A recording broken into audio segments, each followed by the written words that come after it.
You know, because I wanted to put him down a little bit. Yeah, basically, right.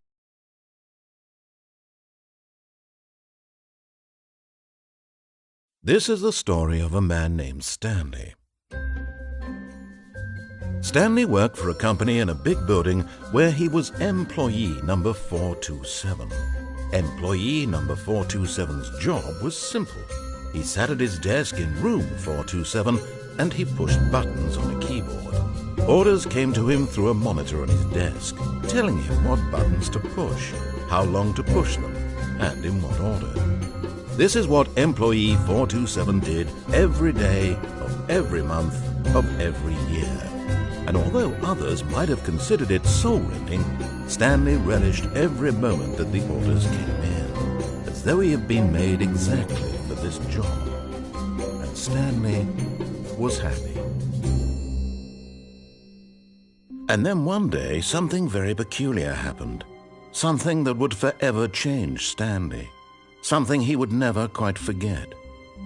He had been at his desk for nearly an hour when he realized that not one single order had arrived on the monitor for him to follow. No one had showed up to give him instructions, call a meeting, or even say hi. Never in all his years at the company had this happened, this complete isolation. Something was very clearly wrong. Shocked, frozen solid, Stanley found himself unable to move for the longest time. But as he came to his wits and regained his senses, he got up from his desk and stepped out of his office.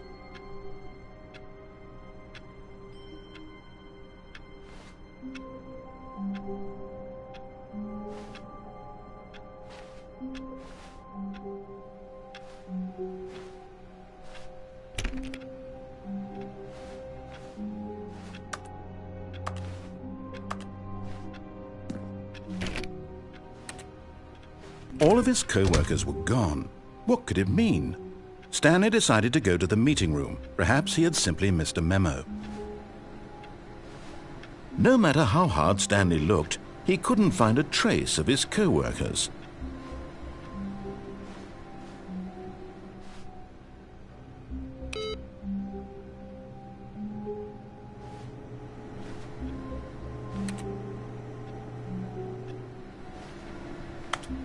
Stanley went around touching every little thing in the office, but it didn't make a single difference, nor did it advance the story in any way.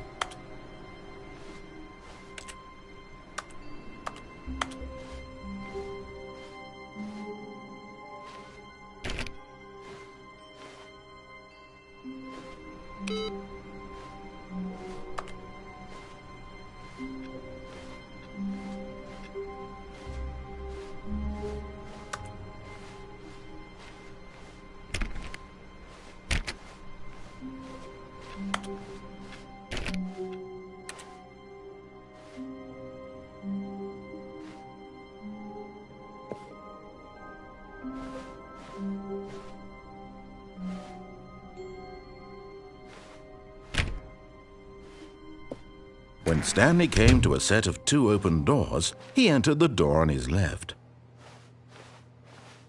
This was not the correct way to the meeting room, and Stanley knew it perfectly well. Perhaps he wanted to stop by the employee lounge first, just to admire it.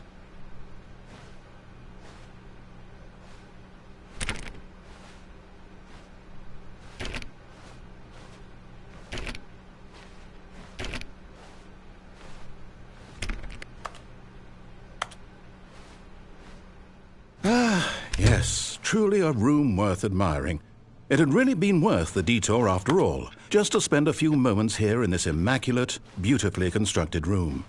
Stanley simply stood here, drinking it all in.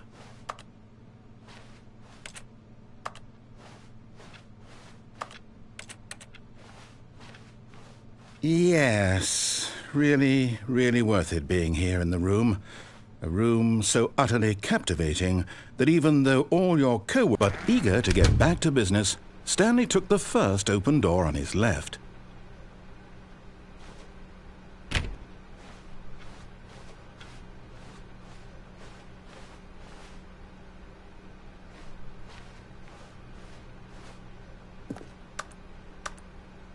Stanley was so bad at following directions, it's incredible he wasn't fired years ago.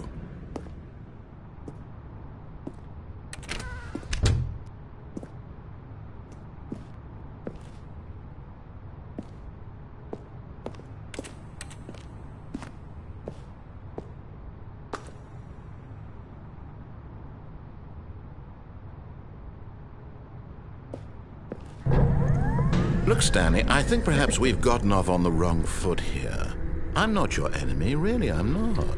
I realize that investing your trust in someone else can be difficult, but the fact is that the story has been about nothing but you all this time. There's someone you've been neglecting, Stanley. Someone you've forgotten about. Please, stop trying to make every decision by yourself. Now, I'm not asking for me, I'm asking for her. This is it, Stanley.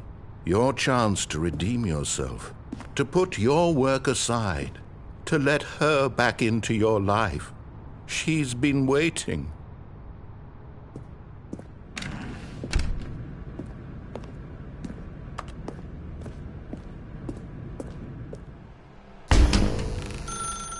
That's her, Stanley. You need to be the one to do this, to reach out to her. If you can truly place your faith in another, then pick up the phone.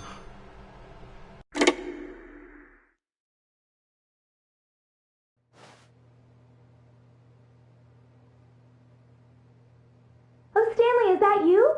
Hold on, sweetie. Sorry to keep you waiting. I'm just pulling the bread out of the oven. All right. Okay, there we go. All right, now, I want you to come in and tell me all about your day. Gotcha! Oh, come on. Did you actually think you had a loving wife who'd want to commit their life to you? I'm trying to make a point here, Stanley. I'm trying to get you to see something. Come inside. Let me show you what's really going on here.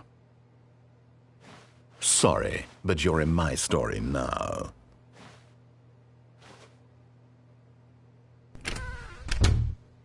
This is a very sad story about the death of a man named Stanley.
Stanley is quite a boring fellow.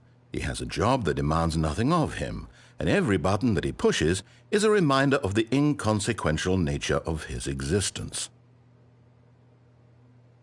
Look at him there, pushing buttons, doing exactly what he's told to do. Now he's pushing a button. Now he's eating lunch. Now he's going home. Now he's coming back to work. One might even feel sorry for him, except that he's chosen this life.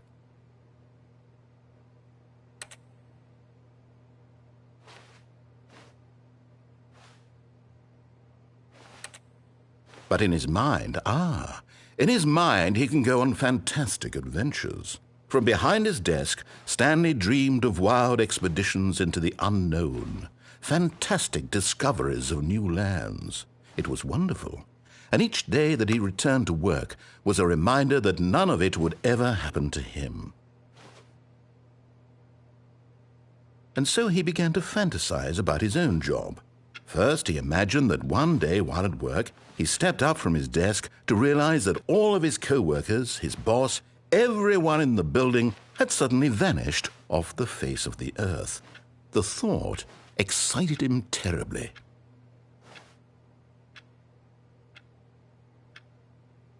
So he went further.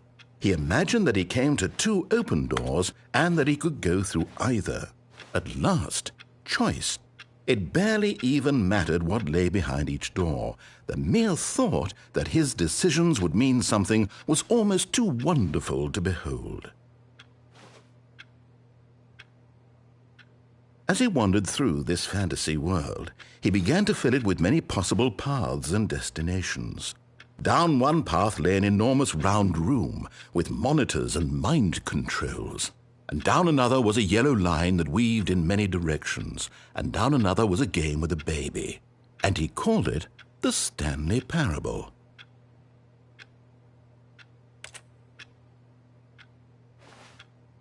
It was such a wonderful fantasy, and so in his head he relived it again, and then again, and again, over and over, wishing beyond hope that it would never end, that he might always feel this free. Surely there's an answer down some new path, mustn't there be? Perhaps if he played just one more time. But there is no answer. How could there possibly be? In reality, all he's doing is pushing the same buttons he always has. Nothing has changed. The longer he spends here, the more invested he gets, the more he forgets which life is the real one. And I'm trying to tell him this, that in this world he can never be anything but an observer, that as long as he remains here, he's slowly killing himself. But he won't listen to me. He won't stop. Here, watch this. Stanley, the next time the screen asks you to push a button, do not do it.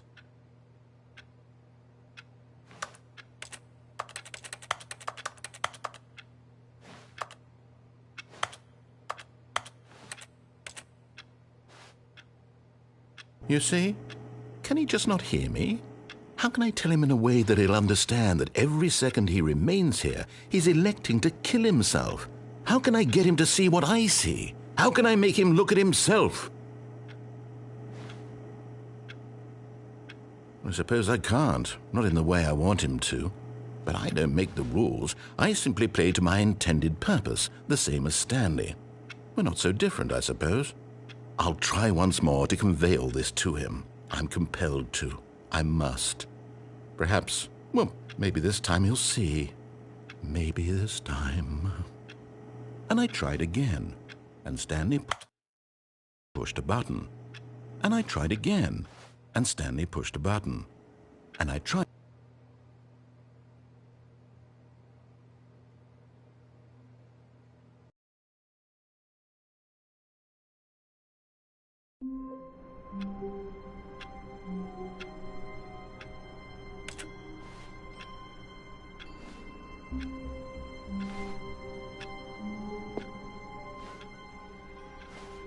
All of his co-workers were gone. What could it mean? Stanley decided to go to the meeting room. Perhaps he had simply missed a memo.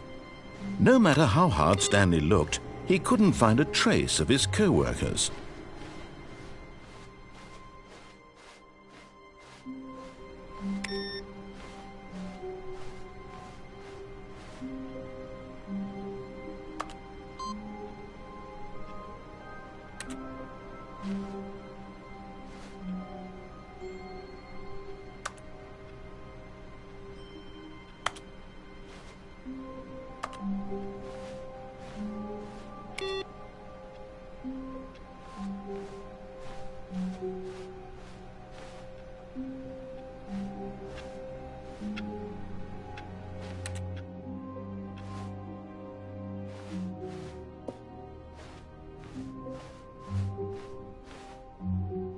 When Stanley came to a set of 2 open doors, he entered the door on his left.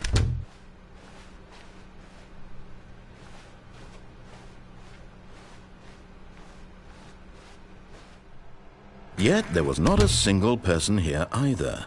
Feeling a wave of disbelief, Stanley decided to go up to his boss's office, hoping he might find an answer there.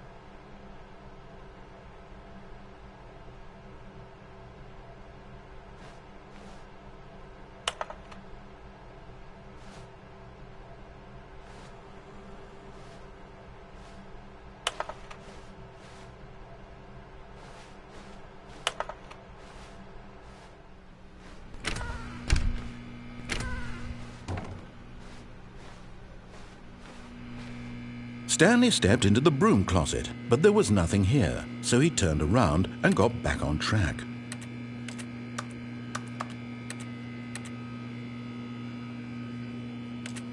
There was nothing here, no choice to make, no path to follow, just an empty broom closet. No reason to still be here.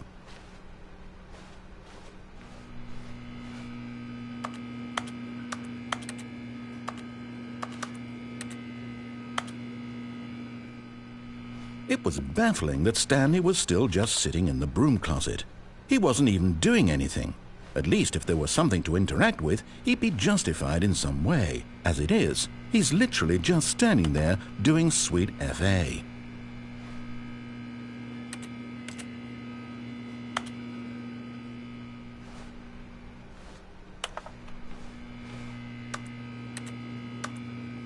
Are you really still in the broom closet? Standing around doing nothing? Why? Please offer me some explanation here. I'm genuinely confused.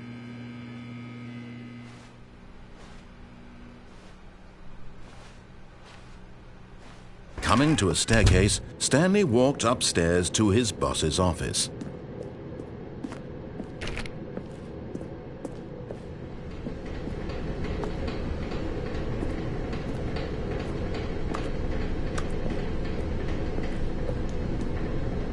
But Stanley just couldn't do it. He considered the possibility of facing his boss. Admitting he had left his post during work hours, he might be fired for that. And in such a competitive economy, why had he taken that risk? All because he believed everyone had vanished? His boss would think he was crazy. And then something occurred to Stanley. Maybe, he thought to himself, maybe I am crazy. All of my co-workers blinking mysteriously out of existence in a single moment for no reason at all? None of it made any logical sense. And as Stanley pondered this, he began to make other strange observations.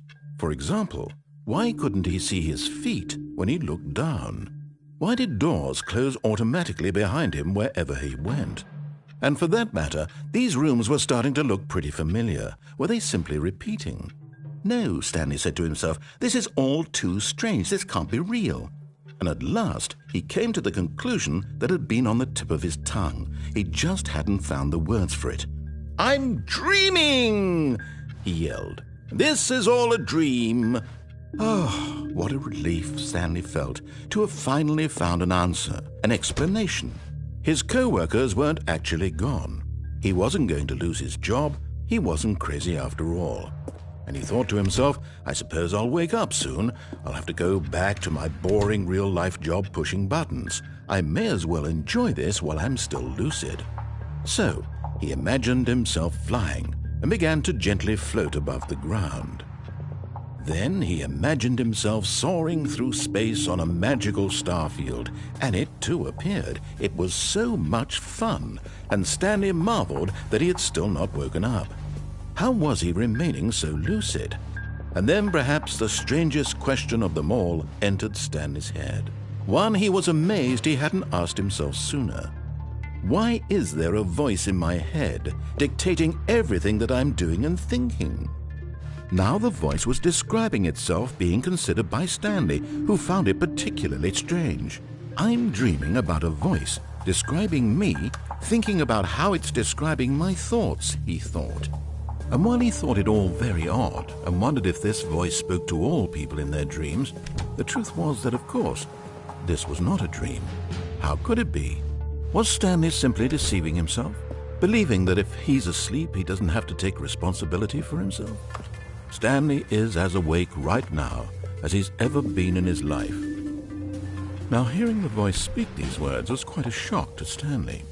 After all, he knew for certain, beyond a doubt, that this was in fact a dream.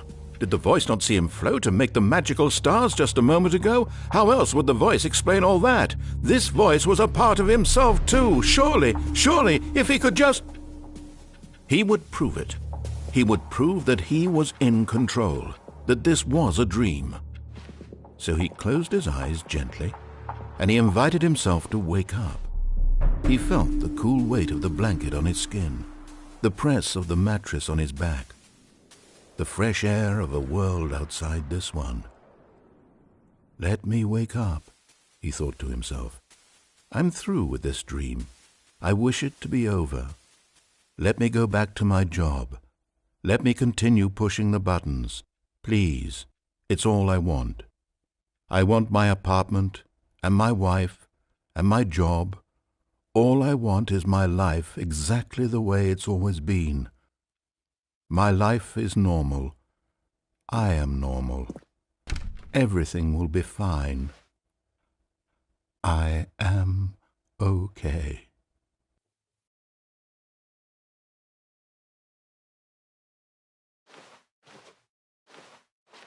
Stanley began screaming. Please, someone, wake me up. My name is Stanley. I have a boss. I have an office. I am real. Please, just someone tell me I am real. I must be real. I must be. Can anyone hear my voice? Who am I? Who am I? And everything went black.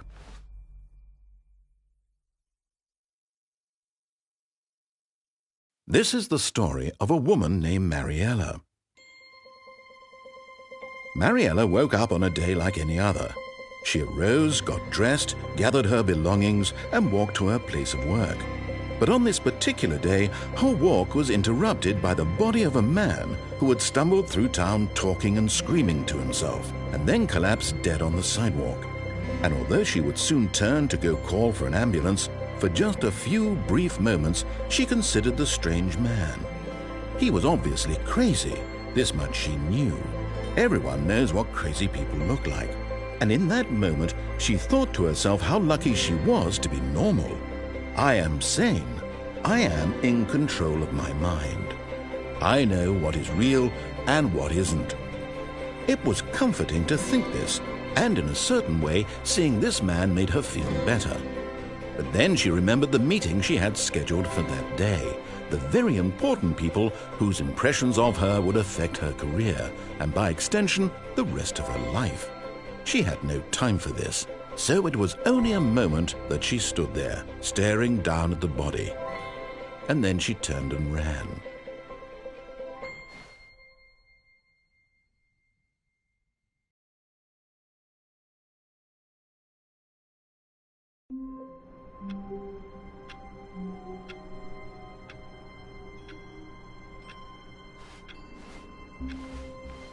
All of his co-workers were gone. What could it mean? Stanley decided to go to the meeting room. Perhaps he had simply missed a memo.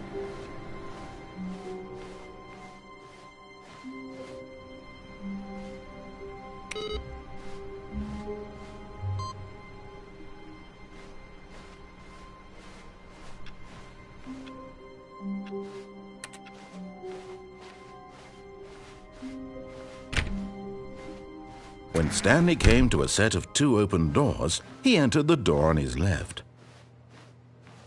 This was not the correct way to the meeting room, and Stanley knew it perfectly well. Perhaps he wanted to stop by the employee lounge first, just to admire it. Wow, yes, this room. What a beautiful room. But eager to get back to business, Stanley took the first open door on his left.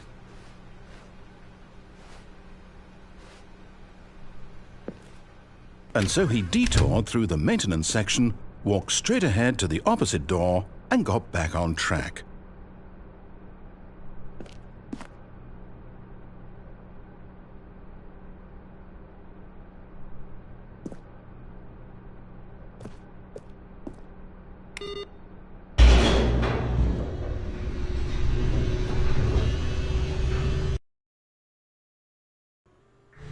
But Stanley didn't want to go back to the office. He wanted to wander about and get even further off track. So now in order to get back, he needed to go,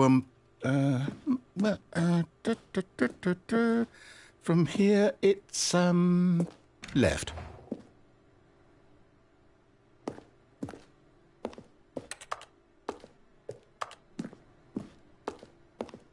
Oh, no, it's to the right, my mistake. No, not the right. Why would I have ever said it was to the right? What was I thinking? It's clearly... Oh dear, would you hold on for a minute, please? Now, let's see. We went down right, left, down, left, right. Yep, okay, yes. I've got it now. This story is absolutely, definitely this way.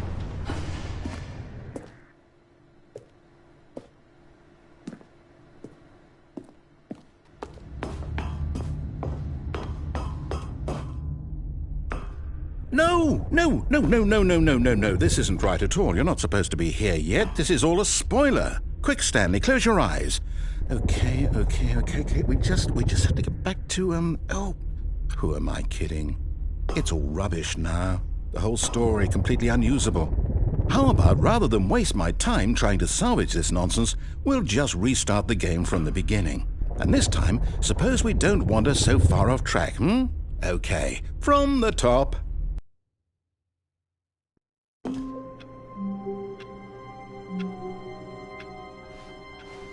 All of his co-workers were gone. What could it mean? Stanley decided to go to the meeting room. Perhaps he had simply missed a memo.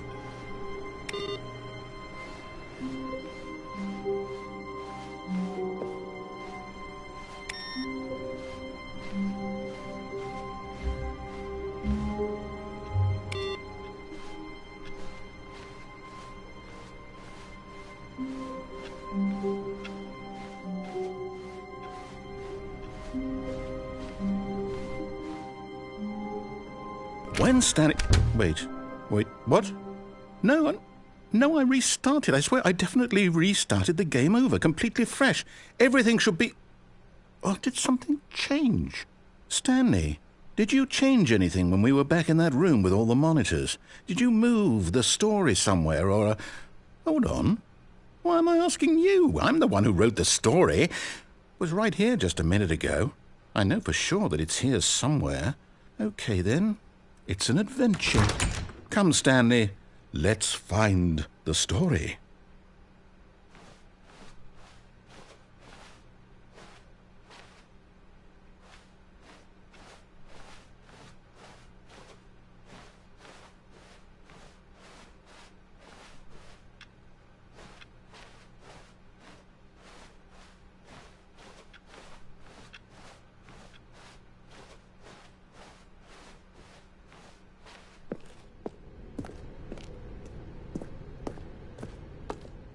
I'll say it.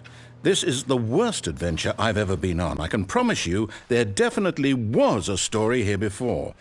Do we need to restart the game again?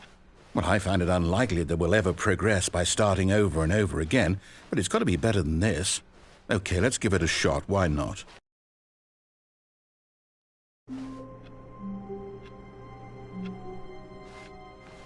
All of his co-workers were gone. What could it mean? Stanley decided to go to the meeting room. Perhaps he had simply missed a memo.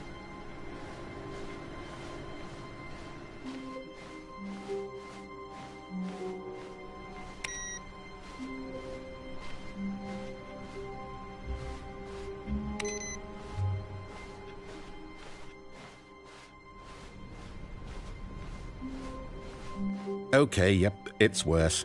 I might be remembering this wrong.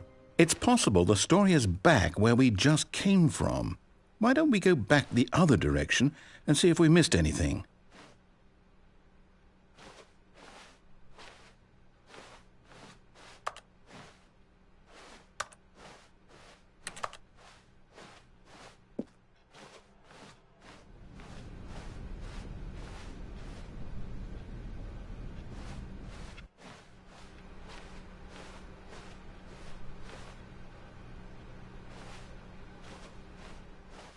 Aha! I knew we'd missed something. The story. Here it comes. No, wait, never mind. Not the story. Okay, let's head back the other way and retrace our steps.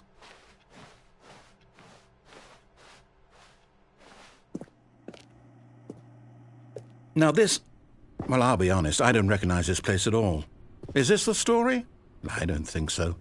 I can't quite recall, but I believe my story took place in an office building. Is that correct? Do you remember, Stanley? Well, do you know what? Since I've completely forgotten what we were supposed to be doing, how about this? You win! Congratulations! I know you put in a lot of hard work, and it really paid off, so good job. Oh, no. No, I don't feel right about this at all. We both know you didn't put in any actual work for that win. Some people win fair and square, and this was not one of those situations. Okay, I'm getting weirded out by whatever this place is. I don't care what might happen this time. I have to restart.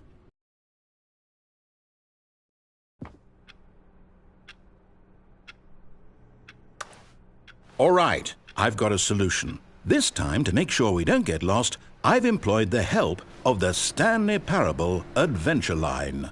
Just follow the line. How simple is that?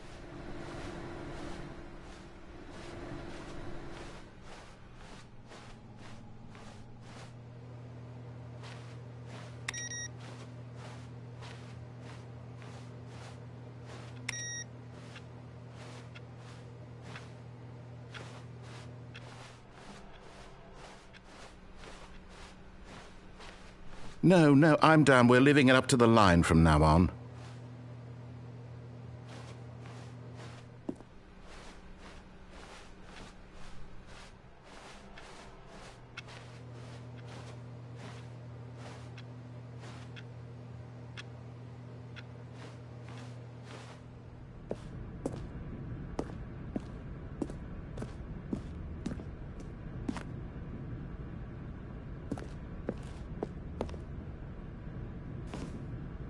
You see? The line knows where the story is. It's over in this direction. Onward, Stanley, to destiny. Though, here's a thought. Wouldn't wherever we end up be our destination, even if there's no story there? Or to put it another way, is the story of no destination still a story? Simply by the act of moving forward, are we implying a journey such that a destination is inevitably conjured into being via the very manifestation of the nature of life itself? Okay, Stanley, I need to follow this train of thought for a minute. Just stick with me. Now, we can both agree that the nature of existence is in fact a byproduct of one's subjective experience of that existence, right? Okay, now if my experience of your existence rests inside of your subjective experience of this office, is this office in fact the skeleton of my own relative experiential mental subjective construct? Whoa. Hang on. That got a bit weird back there. Well, I'd like to apologize. Not sure where I was going with all that. You know what? I think what we need right now is a bit of music to lighten the mood.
cut the music, go back and look at that fern.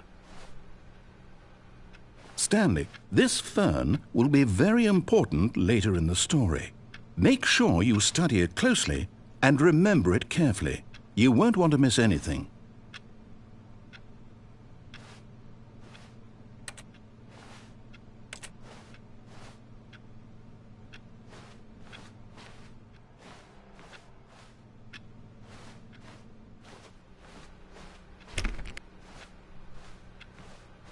Wait, what? We're back at the office? No. Line, you do know we're looking for the Stanley Parable, right? The story? Is any of this ringing a bell?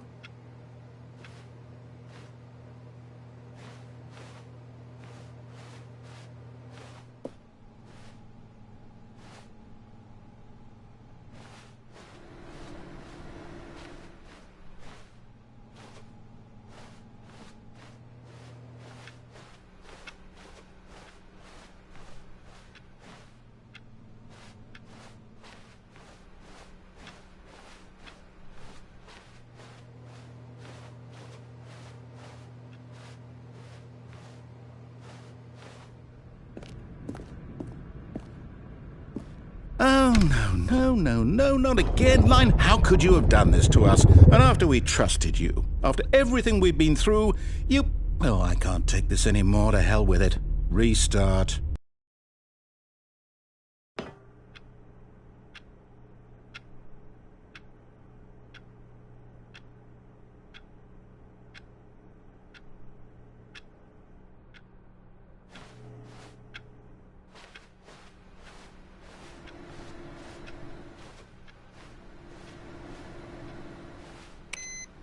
You know what, Stanley?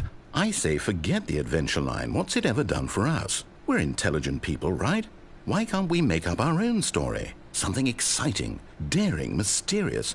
Ooh, this all sounds perfectly doable. Why don't we simply start wandering in, well, I don't know. How about this direction?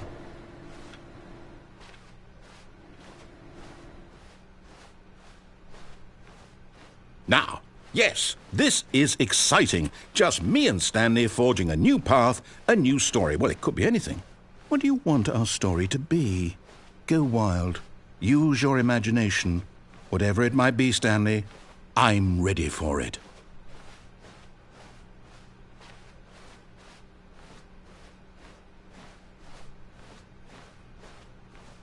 Oh, no, not you again. Stanley, I'd also like to veto the line from having any role in our awesome new story. No lines or monitor rooms. Just don't acknowledge it, and we should be fine.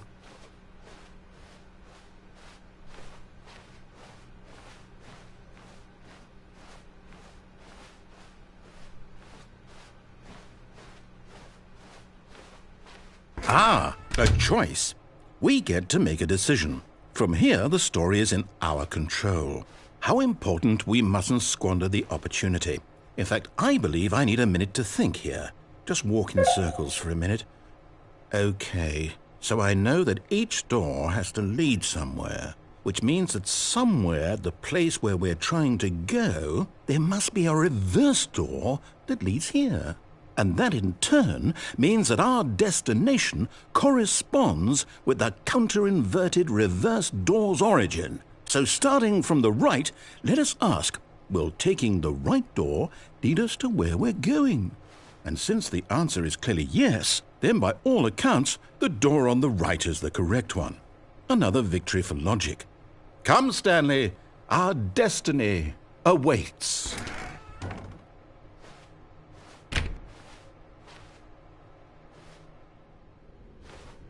Oh, hold up, what's this?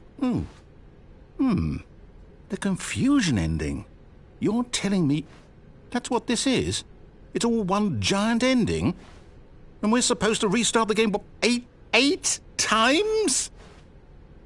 That's really how all this goes?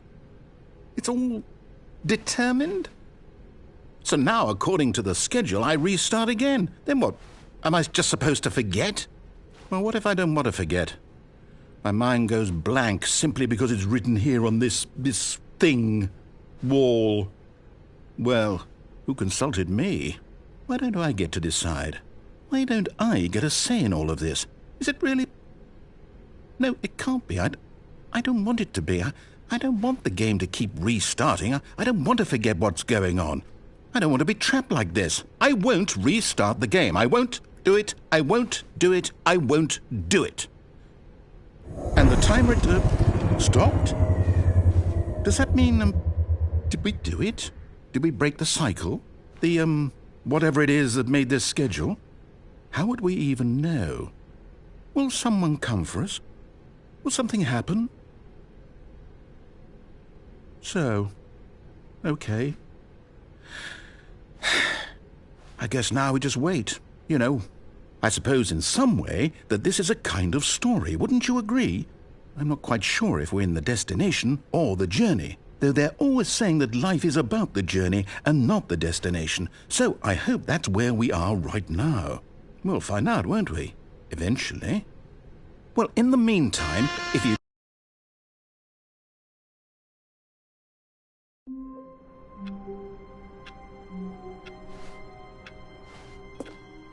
All of his co-workers were gone. What could it mean? Stanley decided to go to the meeting room. Perhaps he had simply missed a memo.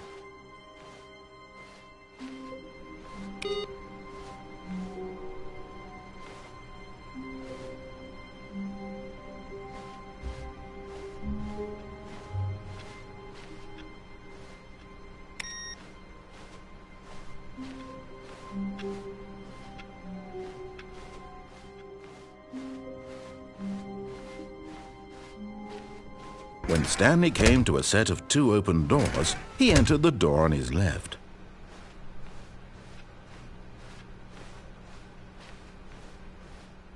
Yet there was not a single person here either. Feeling a wave of disbelief, Stanley decided to go up to his boss's office, hoping he might find an answer there.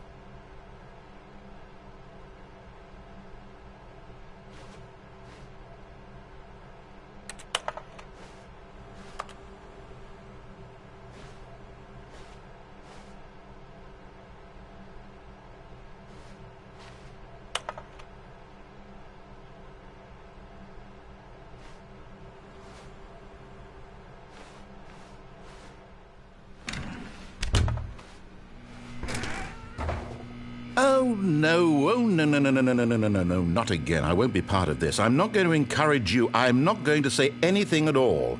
I'm just going to be patient and wait for you to finish whatever it is you enjoy doing so much in this room. Please take your time.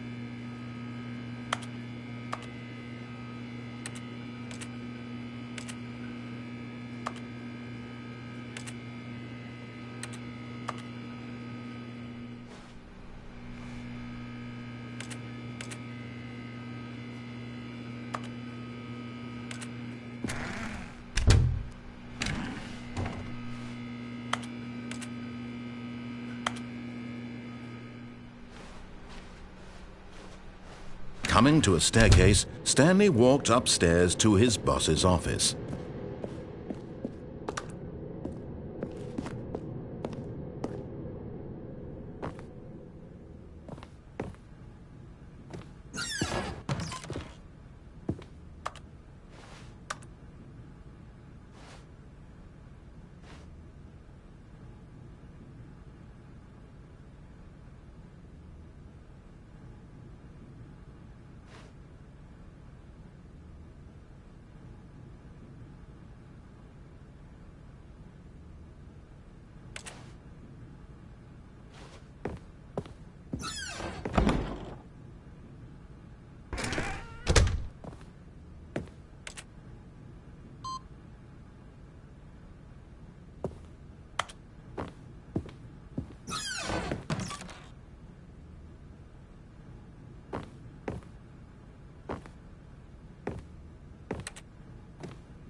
Stepping into his manager's office, Stanley was once again stunned to discover not an indication of any human life. Shocked, unraveled, Stanley wondered in disbelief who orchestrated this. What dark secret was being held from him? What he could not have known was that the keypad behind the boss's desk guarded the terrible truth that his boss had been keeping from him. And so the boss had assigned it an extra secret PIN number, 2845. But of course, Stanley couldn't possibly have known this.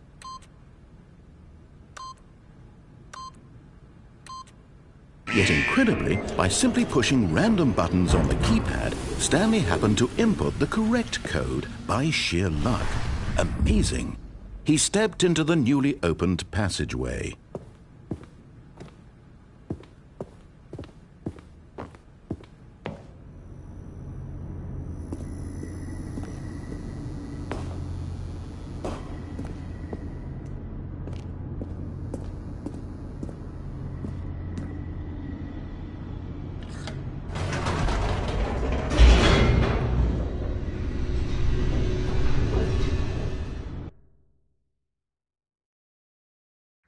Descending deeper into the building, Stanley realized he felt a bit peculiar.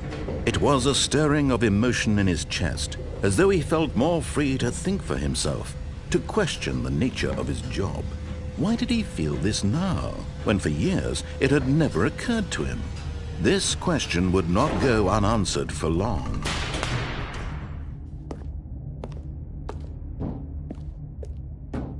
Stanley walked straight ahead through the large door that read Mind Control Facility.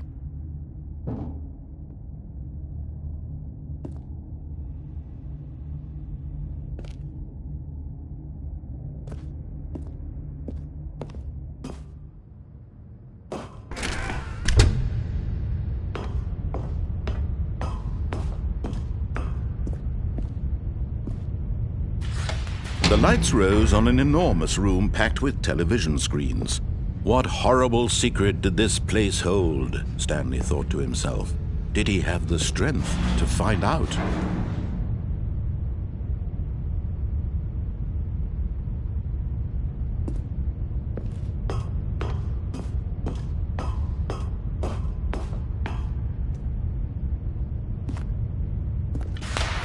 Now the monitors jumped to life, their true nature revealed. Each bore the number of an employee in the building, Stanley's co-workers. The lives of so many individuals reduced to images on a screen, and Stanley, one of them, eternally monitored in this place where freedom meant nothing.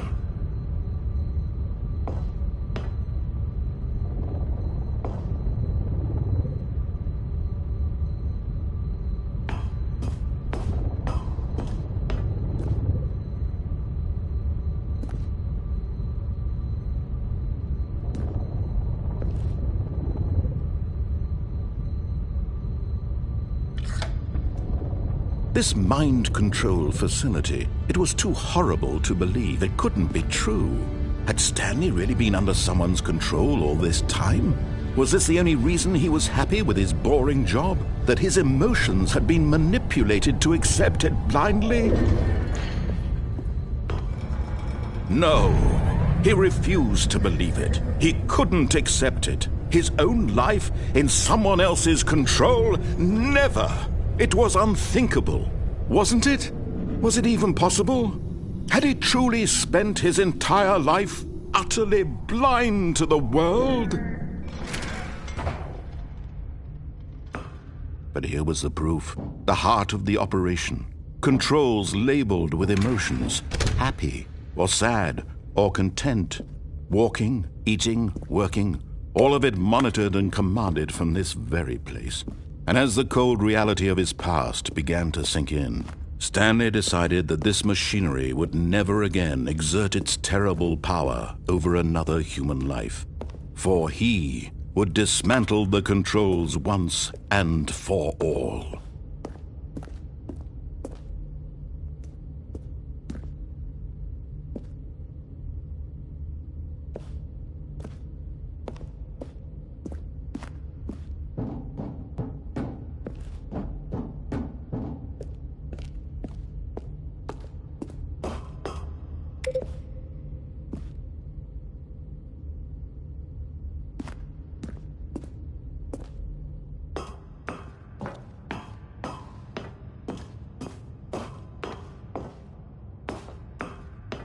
And when at last he found the source of the room's power, he knew it was his duty, his obligation, to put an end to this horrible place and to everything it stood for.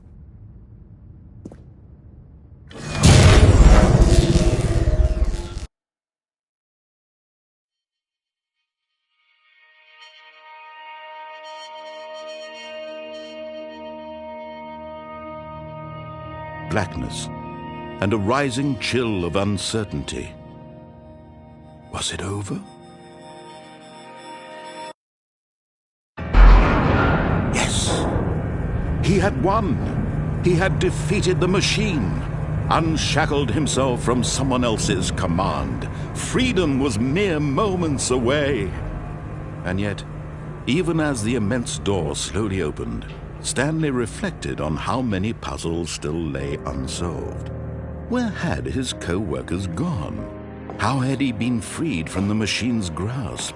What other mysteries did this strange building hold? But as sunlight streamed into the chamber, he realized none of this mattered to him, for it was not knowledge or even power that he had been seeking, but happiness. Perhaps his goal had not been to understand, but to let go. No longer would anyone tell him where to go, what to do, or how to feel. Whatever life he lives, it will be his. And that was all he needed to know. It was perhaps the only thing worth knowing. Stanley stepped through the open door. Stanley felt the cool breeze upon his skin, the feeling of liberation, the immense possibility of the new path before him. This was exactly the way, right now, that things were meant to happen. And Stanley was happy.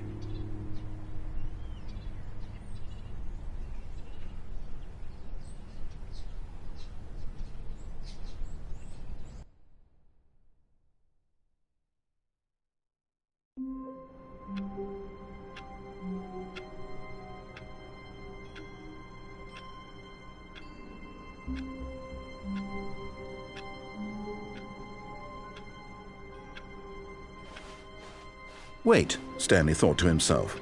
Am I sure that the orders stopped coming in? How is that possible? They never stopped. Surely I was mistaken.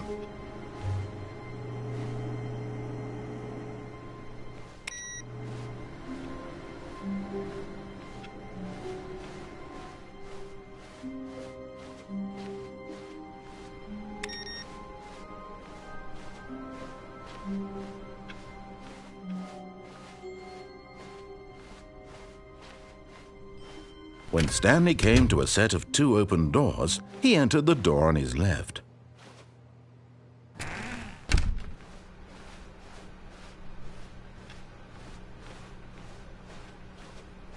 Yet there was not a single person here either. Feeling a wave of disbelief, Stanley decided to go up to his boss's office, hoping he might find an answer there.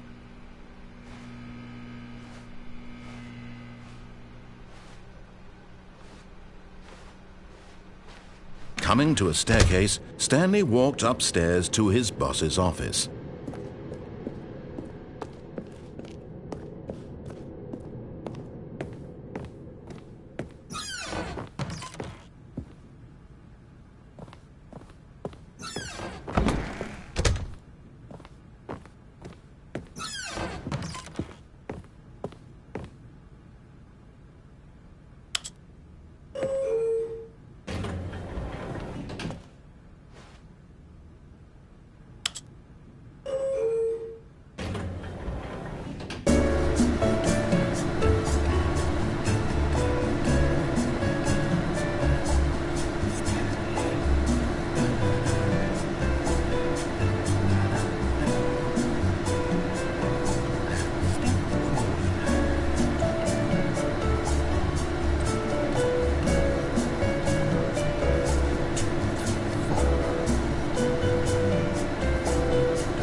Stepping into his manager's office, Stanley was once again stunned to discover not an indication of any human life.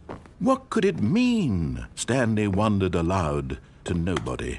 He began wildly tearing through papers on the boss's desk, pulling books off the shelf, looking behind paintings, desperate for clues to his situation. But his attention was caught by a keypad behind the boss's desk. What could its purpose be? In fact, this keypad guarded the terrible secret that lay buried below his feet. And so the boss had assigned it an extra secret PIN number, 2845. But of course, Stanley couldn't possibly have known this.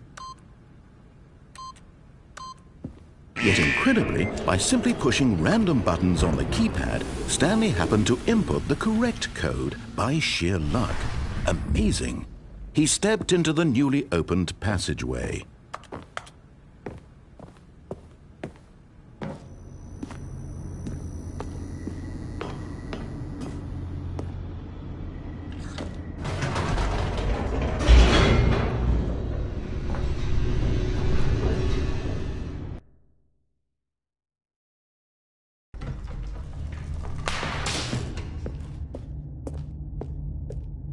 Stanley walked straight ahead through the large door that read Mind Control Facility. Although this passageway had the word Escape written on it, the truth was that at the end of this hall, Stanley would meet his violent death.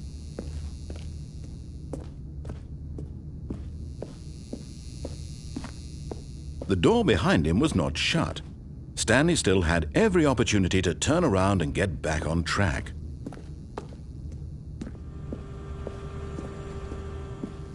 At this point, Stanley was making a conscious, concerted effort to walk forward and willingly confront his death.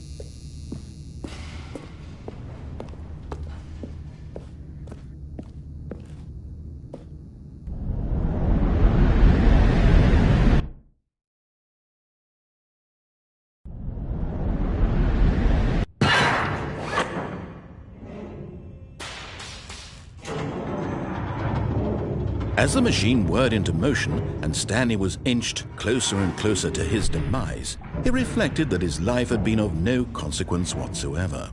Stanley can't see the bigger picture. He doesn't know the real story, trapped forever in his narrow vision of what this world is. Perhaps his death was of no great loss, like plucking the eyeballs from a blind man. And so he resigned and willingly accepted this violent end to his brief and shallow life. Farewell, Stanley.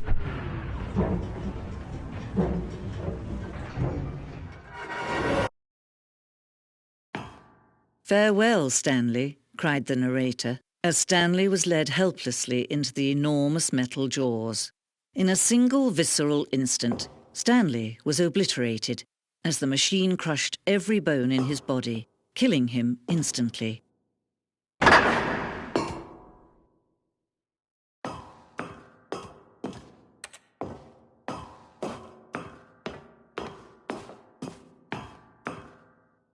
And yet it would be just a few minutes before Stanley would restart the game, back in his office, as alive as ever.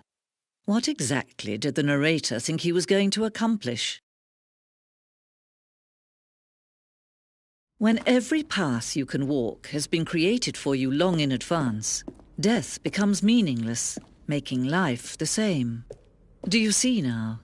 Do you see that Stanley was already dead from the moment he hit start?